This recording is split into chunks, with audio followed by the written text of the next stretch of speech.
I had run to the store to get a can of spray paint. Normally I would not have even left the house on a Sunday morning.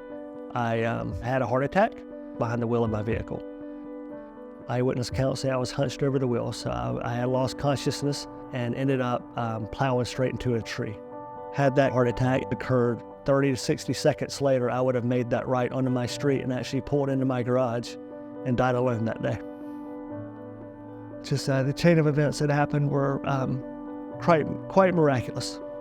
It took many months for us to really wrap our head around what had happened. Our entire world changed. I was afraid of dying.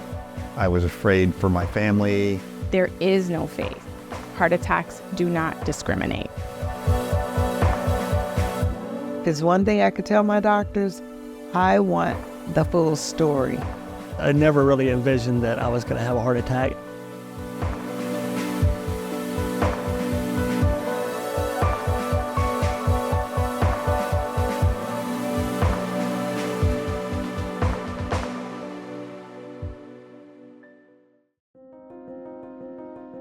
My day-to-day routines have certainly changed. I wake up at 4 a.m. every day. I'm either at the gym at 5:30 or I am out running at 5:30. I think what I miss most about my pre-heart attack life is the carefree attitude. Before the heart attack, I probably wake up on a weekend morning and not think much about what I was going to have for lunch or dinner. Nowadays, I'm making salads on Saturday and Sunday morning. I am cutting up vegetables. I am cutting up carrot sticks. I am prepping everything I can to be out in front of my dietary needs sometimes for days at a time. After the discharge from the hospital, I was unable to drive for 90 days. So my wife took on a tremendous burden to take care of me and to keep me resting and stress-free and make sure I had what I needed. I knew that we had a follow-up appointment within a couple weeks, so I felt like I was fine for the 2 weeks. Once I got to her, I was able to get more questions answered than I had at the time. Lifestyle modifications have been really important, and I've really tried to focus on reducing stress and anxiety. It's looked like making my schedule a lot more spacious, so I'm taking on fewer work projects and I'm making more space for exercise and mindfulness and other kind of mental health practices, and I'm not going back. Since my heart attack, I've made physical changes to my workout routine. I have to intentionally work out every day, and I think that's a big stress management for me. I'm eating a lot healthier. I'm making better food choices. Now it's more about putting foods that are going to give me the right kind of energies in order to carry out my day successfully. And I fill my own cup. I put me first, because if I don't put myself first, then what good am I for anyone else?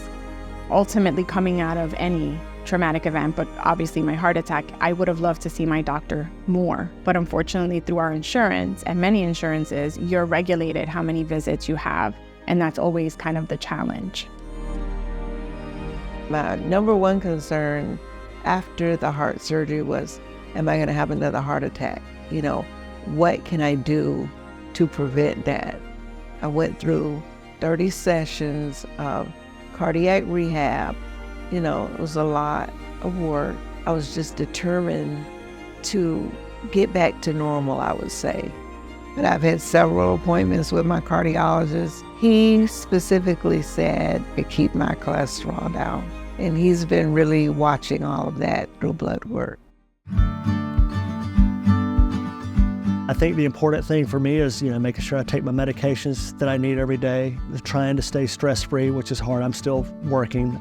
I think what I wish I had with the doctors within the first 2 to 3 months is I wish I had a better understanding of what I had been through. I have a cardiologist appointment in about 4 weeks, and I have a laundry list of questions. My heart attack has changed my long-term goals and perspective on life. I'm more determined to be brave. And I think I'm also more grateful for every moment I'm alive and determined to try to have as many moments as I can by being as healthy as I can in my habits. Since experiencing my heart attack, it's taught me to be more present and in the moment. It taught me to appreciate the little things, the things that we often take for granted because we think we'll have tomorrow or the next day. And it's not promised. And that's one of my biggest teachable moments. My heart attack has had a great spiritual effect on me. The trust, I don't know if I ever trusted before like that, but I trust now. And I know the reason that I'm here. You have to change your life and learn to live a different way and take care of yourself. And it does get better. It does get better.